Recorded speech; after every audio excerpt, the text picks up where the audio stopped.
ठग सुकेश चंद्रशेखर की कोठरी में जेलर का छापा। तलाशी के दौरान मिले महंगे अन्नदाता अन्नदाता मीत तुम्हारा अन्नदाता, पग पग पर है संग तुम्हारे अन्नदाता। लहू किसानों का बन के पसीना सींचता है धरती का सीना। मेहनत का तेरी हक दिलवाने, नई तकनीक नई खोज बताने। पशुधन को गुणवान बनाना, पौध सुरक्षा को सिखलाना, खेती के सब गुर समझाने, भारत का सरताज बनाने। आठों पहर है संग तुम्हारे अन्नदाता अन्नदाता। नमस्कार, मैं हूं रीनू। आप सभी दर्शकों का अन्नदाता कार्यक्रम में स्वागत करती हूं। हमारे देश का किसान जन का पोषक है, वह श्रम का देवता है, अन्नदाता है। उसमें ही भारत की आत्मा निवास करती है। ऐसे ही किसानों की प्रगति के लिए हम खेती बाड़ी से जुड़ी हुई बहुत सी नई लाभकारी जानकारियां हर रोज सुबह लेकर आते हैं। तो चलिए कार्यक्रम शुरू करने से पहले देखते हैं आज क्या है अन्नदाता में। किसान आम के बाग से ले अधिक फल उत्पादन।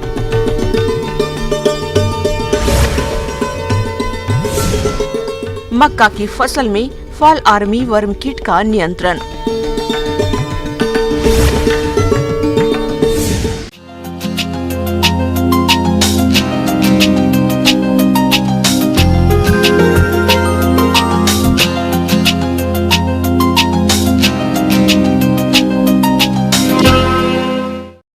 आम के बाग से अच्छी उपज वही किसान ले पाते हैं जो बागों की देखरेख का विशेष ध्यान रखते हैं, और इस समय आम के बागों की विशेष देखरेख करने की जरूरत भी है, तभी आने वाले दिनों में अच्छी उपज मिलेगी। तो इस समय आप आम के बाग में कौन कौन से जरूरी कार्यों को करें, इसके बारे में जानकारी दे रहे हैं जवाहरलाल नेहरू कृषि विश्वविद्यालय जबलपुर के वरिष्ठ वैज्ञानिक डॉक्टर SK पांडे।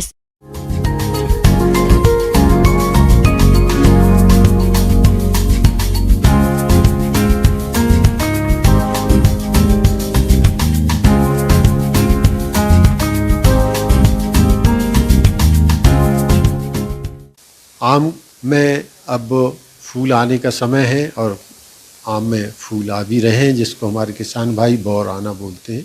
यहाँ पर किसान भाइयों को आम के अच्छे उत्पादन के लिए कुछ आवश्यक जानकारी देना आवश्यक है, जैसे कि फूल आते समय और फल के तुड़ाई के समय तक ऐसी बहुत सी जानकारियाँ हैं जो कि किसान भाइयों को होना चाहिए। किसान भाइयों, आम के जिन बागों में बौर और फल बनने की प्रक्रिया शुरू हो गई है, तो अधिक फल उत्पादन लेने के लिए इस समय बाग को खरपतवारों से मुक्त रखना बहुत ही आवश्यक है, क्योंकि खरपतवार कीट रोगों का आश्रय होते हैं और कीट रोगों के कारण बाग में फल और फूल झड़ने लगते हैं। इसलिए इन समस्याओं से बचने के लिए समय समय पर बाग में निराई गुड़ाई कर खरपतवार को निकालते रहे।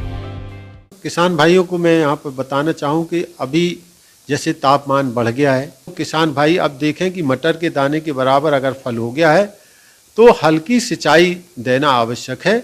जब पहली सिंचाई अभी इस समय उनने दे दी, जो कि हल्की देनी है, पानी थालों में रुकना नहीं चाहिए, अन्यथा फलों का गिरने की एक समस्या नई शुरू हो जाएगी। तो किसान भाई पानी भर के ना दें, पानी रुके ना थालों में, हल्की सिंचाई की मैं इसीलिए बात कर रहा हूँ। साथ ही साथ किसान भाई जो नत्रजन की मात्रा शेष बची है उसको जरूर अब देने का समय है, या तो उसको हम भूमि में मिलाकर दे दें, थाला बनाएं चारों तरफा, और उसमें जब अबियों में पानी देना है तो साथ ही यूरिया की जो के माध्यम से नत्रजन की बची हुई मात्रा दे दें। किसान भाइयों, आम के बाग में फल झड़ने की समस्या मूल रूप से आती है, जिससे उत्पादन में बहुत नुकसान होता है। तो आप किस तरह से बचे इस समस्या से, इसकी जानकारी कुछ इस प्रकार से है कि आने वाले समय में फलों का गिरना चालू रहेगा, और किसान भाइयों को ये भी पता है कि फल को तोड़ते तोड़ते तक भी फलों का गिरना निरंतर जारी रहता है। इससे काफ़ी हानि होती है। अगर इससे बचाव करना है हमको तो यूरिया 20 ग्राम प्रति लीटर पानी में घोल लें और इसका भी एक छिड़काव जैसी मटर के दाने के बराबर आकार हो जाता है फलों का, एक छिड़काव अभी कर दें और दूसरा छिड़काव फिर उसके 20 से 25 दिन बाद कर दें, ताकि फलों की वृद्धि भी अच्छी होगी और फलों का झड़ना, जिसको हम कहते हैं गिरना कहते हैं, टपकना कहते हैं, अनावश्यक रूप से जो फलों का गिरना है वो रुक जाएगा और फलों की वृद्धि भी अच्छी तरह से होगी।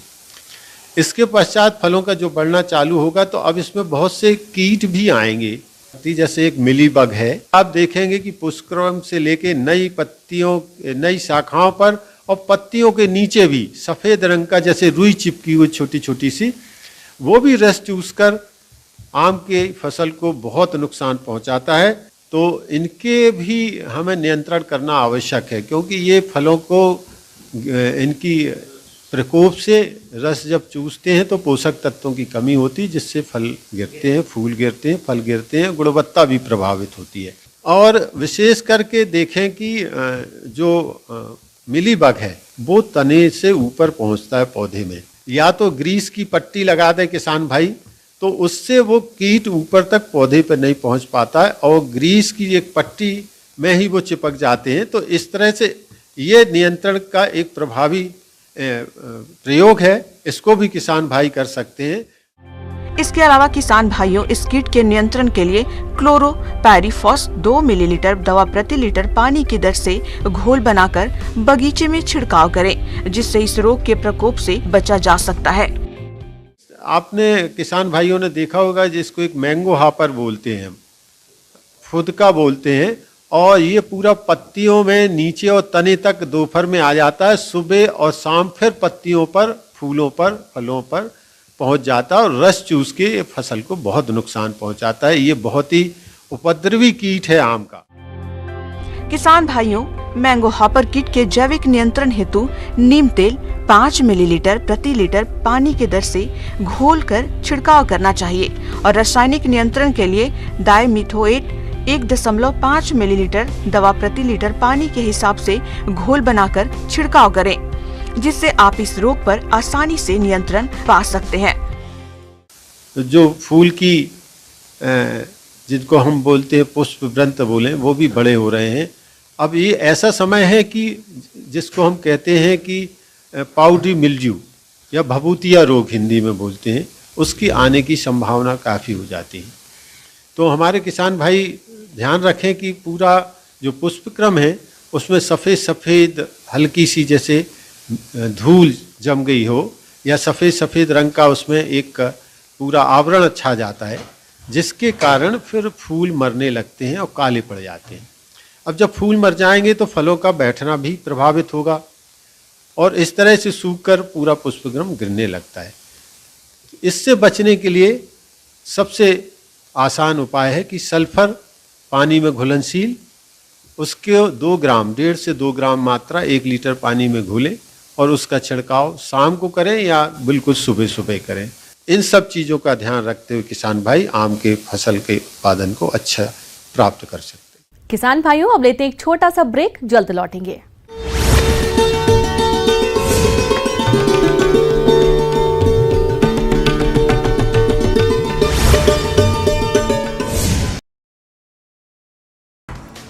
आज से रायपुर में कांग्रेस का 85वां राष्ट्रीय महाधिवेशन। 3 दिनों तक पार्टी की आगामी रणनीति पर होगा मंथन। दिग्गज नेताओं का आने का सिलसिला जारी। सुप्रीम कोर्ट से पवन खेड़ा को बड़ी राहत मिली, अंतरिम जमानत, सोमवार तक गिरफ्तारी पर रोक। विदेश मंत्री एस जयशंकर का पाकिस्तान पर करारा प्रहार, बोले उसका मूल उद्योग आतंकवाद नहीं बन सकता समृद्ध शक्ति। पंजाब के अमृतसर में खालिस्तानी चरमपंथी अमृतपाल के समर्थकों का भारी हंगामा, साथी की गिरफ्तारी के बाद थाने का घेराव। दिल्ली के मंडोली जेल में बंद महाठग सुकेश चंद्रशेखर की कोठरी में जेलर का छापा, तलाशी के दौरान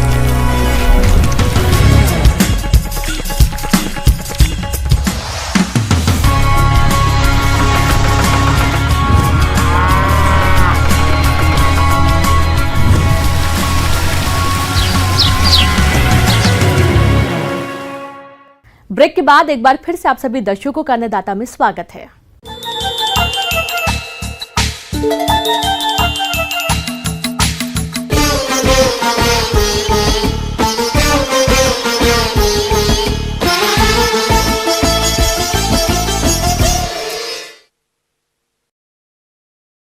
मक्का की खेती साल के तीनों ही मौसम में होती है और किसान इससे अच्छा लाभ भी कमाते हैं, लेकिन पिछले कुछ वर्षों से मक्का की फसल में फॉल आर्मी वर्म कीट का प्रकोप अधिक देखा जा रहा है। ये कीट इतना घातक है कि अगर समय से इसके रोकथाम के उपाय नहीं अपनाए गए तो पूरी की पूरी फसल बर्बाद कर सकता है। इसलिए किसान भाई, आप इसे कैसे पहचाने और रोकथाम के लिए कौन कौन से उपायों को अपनाएं, जानते हैं कीट वैज्ञानिक डॉक्टर जयपाल चौधरी से।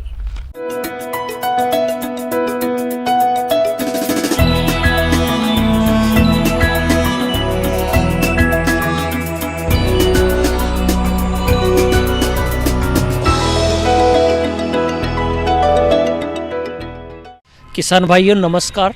जैसे कि हम देख रहे हैं कि अभी कुछ 1-2 साल से हमारे देश में एक बहुत सारे कीट पहले भी आए हैं, लेकिन एक नया कीट और आया है जिसको हमने फॉल आर्मी वर्म नाम दिया गया है, जो बाहर के देश से हमारे देश में एंटर हुआ है 2018 में।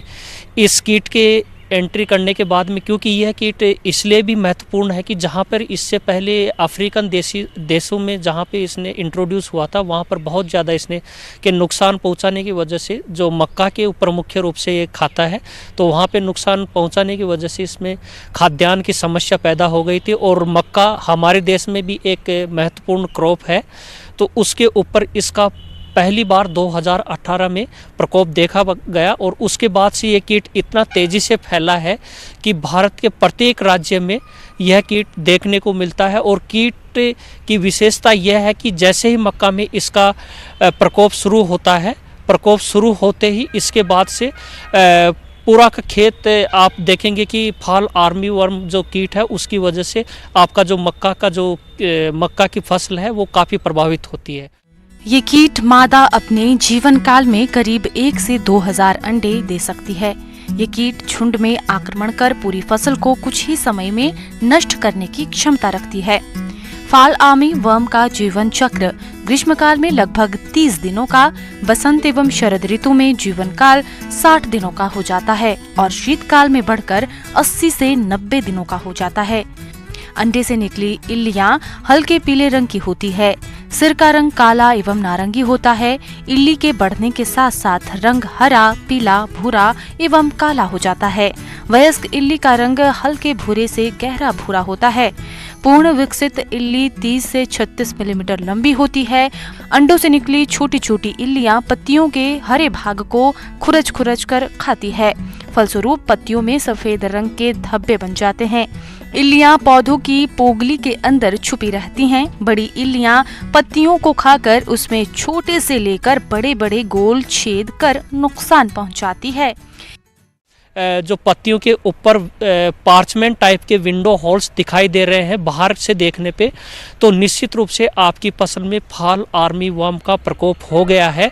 और यह प्रकोप अगर देखेंगे तो जो उसका गोव है, जो वो होल है, उसके अंदर में भी आपको ये कीट दिखाई देगा, जो बहुत संख्या में हो सकता है या 1 या 2 हो सकता है। जो पार्चमेंट टाइप के विंडो होल्स पत्तियों पे दिखाई देंगे और होल में आपको बहुत सारा एक्सक्रीटा दिखाई देगा। प्रत्येक पौधा आपका इन्फेक्टेड मिलेगा जिस कीट में इसका प्रकोप हो जाता है। तो इस कीट का प्रकोप होने के बाद में इसका जो सबसे पहले इसके नियंत्रण करने के लिए ज़रूरी है कि नियंत्रण कब किया जाए, जब आपका जो सीडलिंग स्टेज से पहला होल बनने वाला स्टेज, गोब बनने वाला जो अवस्था आती है, उस अवस्था में आपको इसका नियंत्रण करना बहुत ज़रूरी है। और उस अवस्था में इसमें आप एजाडिरेक्टिन या नीम आधारित कीटनाशक 5 ml प्रति लीटर के हिसाब से छिड़काव ऐसे करें कि उसके जो सेंट्रल पॉइंट है उसमें छिड़काव जाए। कई जगह इसमें साबुन के पानी का, मिट्टी के जो मिश्रण है उसका घोल का भी छिड़काव करने की अनुशंसा की गई है, लेकिन फिर भी आप नीम आधारित कीटनाशकों का प्रयोग कर सकते हैं। यांत्रिक विधि के तौर पर सायंकाल में 7 से 9 बजे तक 3 से 4 की संख्या में प्रकाश प्रपंच एवं 6 से 8 की संख्या में बर्ड प्रचर प्रति एकड़ लगाना चाहिए। इन कीटों से बचाव के लिए फसलों की निगरानी एवं सर्वेक्षण कार्य करने चाहिए। अंडा परजीवी 2 से 5 टाइकोग्रामा कार्ड का प्रयोग अंडा देने की अवस्था में करने से इसकी संख्या में बढ़ोतरी में रोक लगाई जा सकती है। NPV 250, LE, नोमेरिया, रिलाई आदि जैविक कीटनाशकों का समय से छिड़काव करना अधिक प्रभावशाली होता है। और जैसे ही ये कीट वहाँ पे जो होल बनना शुरू होता है और मक्का की बढ़वार होती है उस समय में बहुत ज़्यादा आता है, तो किसान भाई उस समय में कीटनाशकों का छिड़काव जिसमें स्पाइनोट्रैम 0.5 ml पर लीटर या फिर जो थायोमेथाक्साम और लैम्डा साइलोथ्रीन का मिक्सर आता है उसका 1 ml प्रति लीटर या फिर जो क्लोरेंट्रेलिप्रोल जो कोराजिन के नाम से मिलता है 0.4 ml प्रति लीटर पानी का आप छिड़काव करें। और छिड़काव में ध्यान रखें कि उसके मेन जो गोब है उसमें इसका छिड़काव हो। और जैसे इसके बाद की अवस्था निकल आती है तो उसमें आपको छिड़काव करने से ज़्यादा लाभ नहीं होगा, लेकिन आप प्रत्येक कीट को पकड़ करके नष्ट कर सकते हैं ये। और इसका जो नियंत्रण है वो ध्यान रखें कम्युनिटी बेसिस, मीन्स जहाँ जहाँ पे मक्का में किया है सब लोग एक साथ करें, मक्का की बुआई एक साथ करें। उससे क्या होगा कि स्टेगर्ड मीन्स आपने पहले किसी ने मक्का लगाई उसमें आया, उसका संक्रमण बढ़ा, उससे बाद में जिसने मक्का लगाई उसके खेत में उसका ट्रांसफ़र हो जाएगा। तो इसलिए इसका जो नियंत्रण है वो कम्युनिटी बेसिस पे, मीन्स आपको पूरे गाँव को मिल करके इसका उपचार एक साथ बुआई करें और उपचार एक साथ करें। जो मैंने आपको सलाह दी है तो इस कीट से आप निजात पा सकते हैं। धन्यवाद। आगे और भी है खेती बाड़ी से जुड़ी बहुत सी रोचक जानकारियां। यहाँ रुकेंगे एक और छोटे से ब्रेक के लिए।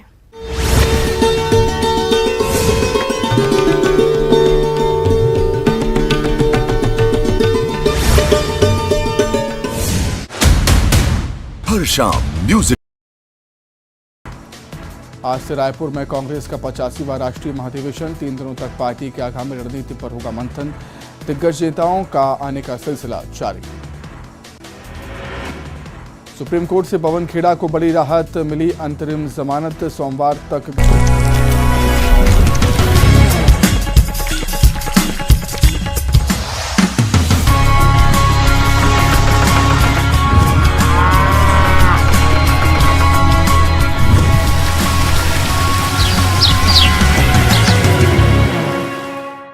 ब्रेक के बाद एक बार फिर से आप सभी दर्शकों का अन्नदाता कार्यक्रम में स्वागत है।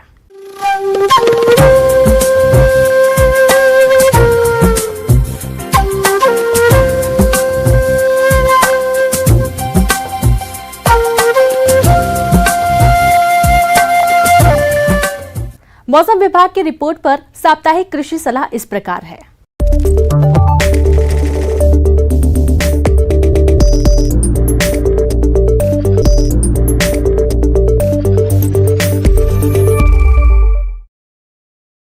ग्रामीण कृषि मौसम सेवा, भारत मौसम विज्ञान विभाग, इंदिरा गांधी कृषि विश्वविद्यालय रायपुर द्वारा भेजे गए मौसम पूर्वानुमान रिपोर्ट के आधार पर जिला कोरिया और इससे लगे जिलों के किसान भाइयों को सलाह दी जाती है कि इन क्षेत्रों में आगामी दिनों में हल्के बादल छाए रह सकते हैं। हालांकि आमतौर पर मौसम शुष्क रहने का अनुमान है। अधिकतम तापमान 28 से 29 डिग्री सेल्सियस और न्यूनतम तापमान 12 से 14 डिग्री सेल्सियस के मध्य रहने की संभावना है। आने वाले दिनों में हवा की गति लगभग 4 से 5 किलोमीटर प्रति घंटा रह सकती है। ऐसे में इन क्षेत्रों के किसान भाइयों को सलाह दी जाती है कि वर्तमान मौसम को देखते हुए किसान भाइयों को सलाह दी जाती है कि रबी फसलों की कटाई के उपरांत अधिक समय के लिए खेतों में न रखें और जल्द से जल्द मिसाई कर अच्छी तरह से सुखाकर सुरक्षित भंडारण सुनिश्चित करें।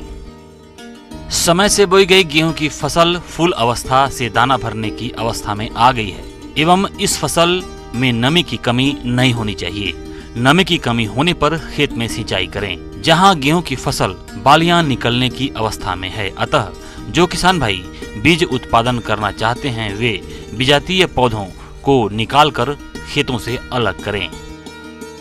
चने की फसल फूल आने से लेकर फली बनने की अवस्था में है। फली बनने के समय फली छेदक कीट के आक्रमण की अधिक संभावना रहती है।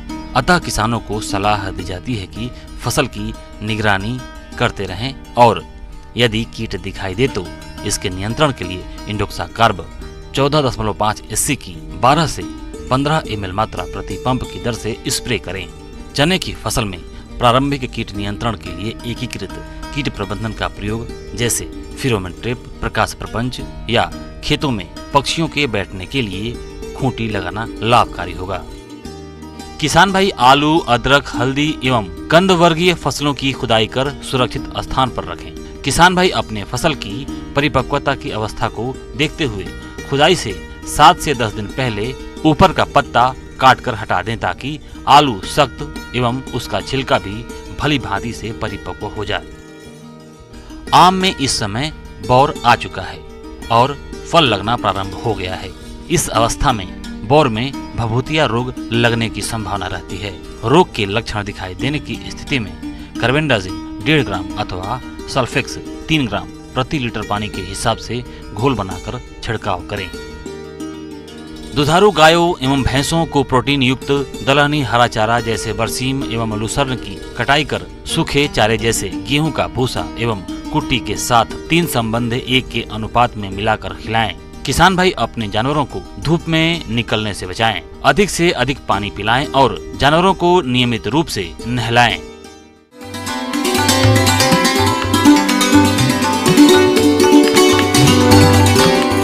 में शामिल किया है उसे पूछा है ग्राम दीपेरा, जिला भोपाल के कृषक अतुल श्रीवास्तव ने।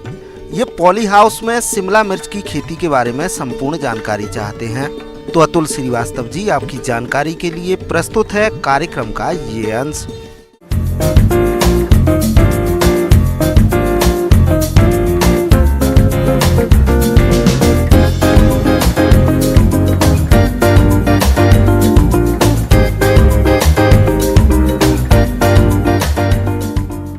ये कलर कैप्सिकम हम लोगों ने 17 अगस्त की ट्रांसप्लांटिंग कर रखी है।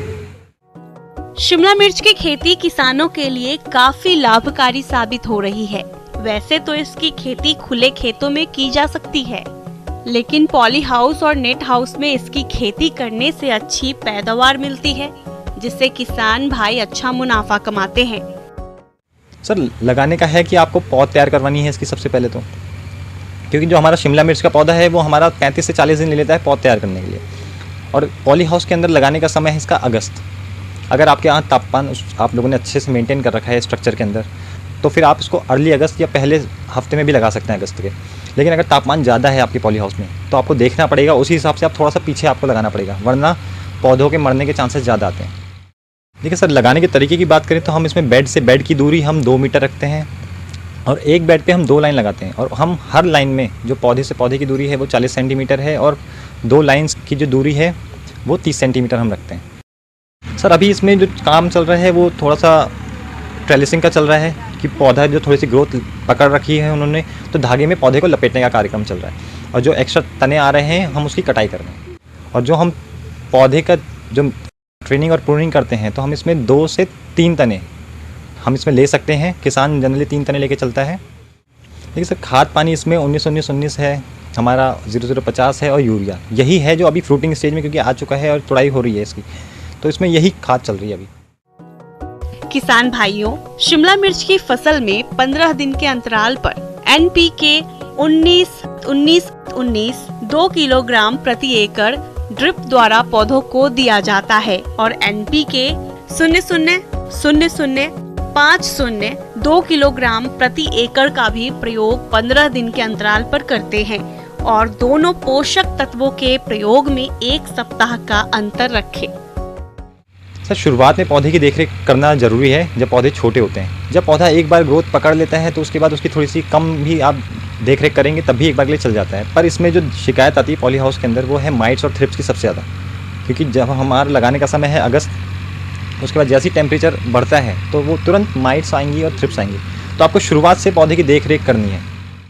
सर, जो अपनी थ्रिप्स हैं, माइट्स हैं, ये एक तरह से कीट की कैटेगरी में आते हैं, कीट पतंगों की कैटेगरी में। तो इसमें आपके पत्ते मुड़ेंगे, तो जो आपके थ्रिप्स हैं उसके कंट्रोल के लिए आपको फिप्रोनिल हो गया, डेलीगेट हो गया, नीम ऑयल हो गया, इन सब का आप इस्तेमाल करके इसको कंट्रोल कर सकते हैं। और जो हमारी माइट्स हैं, इनके लिए माइटीसाइड्स आते हैं जिनको हम एक्रेसाइड बोलते हैं, वो इंसेक्टिसाइड से अलग है, तो उसका हम इस्तेमाल करते हैं। और ये अभी इसकी हम तुड़ाई हार्वेस्टिंग स्टार्ट कर चुके हैं और ये अराउंड 11 नवंबर से इसकी तुड़ाई स्टार्ट है। उसके बाद से हम कंटिन्यूस इसे बेच रहे हैं। सर अगर एक एरिया की बात करें, 1 एकड़ की बात करें, तो 1 एकड़ में आपके 10,000 पौधे आते हैं। तो 10,000 में आपका जो हम कहते हैं कि आपका पर प्लांट जो उपज है इसकी वो है, मतलब अप्रॉक्सीमेटली हम एवरेज लेके चलते हैं 1.5 kg। तो 1.5 kg के हिसाब से आप कर सकते हैं कि इसका 150 कुंटल पर एकड़ इसकी उपज आप ले प्राप्त कर सकते हैं। सर अभी हमने जो मंडी में पता किया है तो उसका 180 रुपये किलो के आसपास इसका मंडी रेट चल रहा है। तो और जो अगर हम रिटेल की बात करें मार्केट में, तो 250 ग्राम आपका 70 रुपये, तो मान के चलिए 280 रुपये किलो के हिसाब से ये मार्केट में बिक रहा है। सर बाहर तो अगर हम दिल्ली मार्केट में बेचते हैं तो आपको इसके प्रीमियम प्राइसेस मिल सकते हैं। जितने भी किसान भाई हमारे हैं जो दिल्ली मार्केट में बेचते हैं तो वो उनके प्रीमियम प्राइस, लास्ट ईयर हमारा 300-350 रुपये किलो के हिसाब से जो हमारे किसानों ने लिया है वो इनसे रेट ले रखा है। सर इसका सलाद पर्पज़ के लिए बहुत ज़्यादा इस्तेमाल किया जाता है और बड़े होटल्स में, सुपरमार्केट्स में और शादियों में आप खासकर से देखेंगे कि इसका प्रयोग बहुत ज़्यादा किया जाता है। तो शादी के सीज़न में इसकी बहुत ज़्यादा डिमांड रहती है। मैं यही सलाह दूंगा कि जो किसान भाई पॉली हाउस कर रहे हैं तो वो इसकी खेती बेझिझक कर सकते हैं, बशर्ते ये है कि आप इसकी प्रॉपर ट्रेनिंग लें, जहाँ से भी लें इसकी ट्रेनिंग लें, उसके बाद ही इसकी खेती की शुरुआत करें।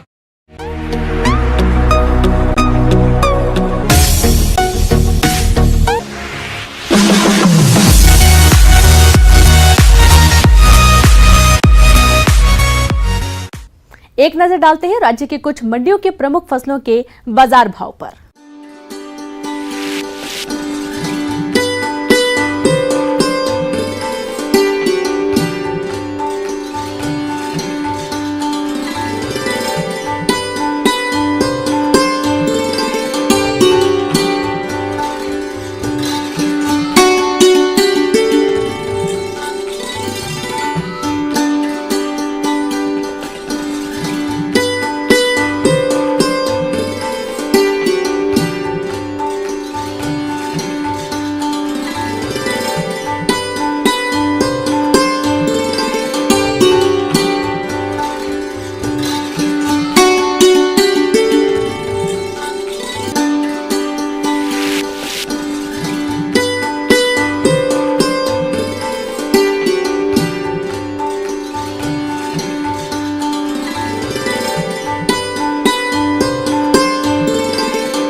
किसान भाइयों, कृषि संबंधित समस्या और सुझावों के लिए आप हमें इस पते पर संपर्क कर सकते हैं।